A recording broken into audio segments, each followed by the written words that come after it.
பூங்கொடி வரா, பூங்கொடி. சிரி சிரி.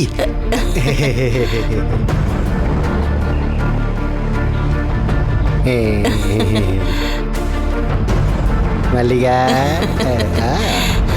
அம்மாடி பூங்கொடி, எப்படிமா கண்ணு இருக்க?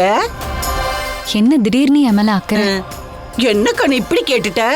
உன் மேல எப்பவுமே எனக்கு பாசம் ஜாஸ்தி தான் கண்ணு.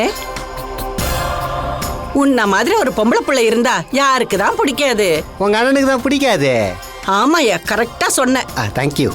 என் தங்க புள்ள நீ. எம்பிட்ட அழகா மகாலட்சுமி கணக்கா இருக்க. ஆனா உங்க அண்ணனுக்கு தான் அப்படி தெரியலையே. அதாயா எனக்கும் புரியல. இப்படி ஒரு தங்கத்தை 10 பவுனை ஏன் என் அண்ணன் எப்ப பார்த்தாலும் கரிச்சு கொட்டிக்கிட்டே இருக்காருன்னு. அவருக்கு எப்பவுமே பொம்பளை பிள்ளைய பிடிக்கவே பிடிக்காது. அதனாலதான் என்னையும் ஒதுக்கி வச்சிருக்காரு. இப்போ என்னைய மாதிரி உன்னையும் ஒதுக்கி வைக்க ஆரம்பிச்சிட்டாரு.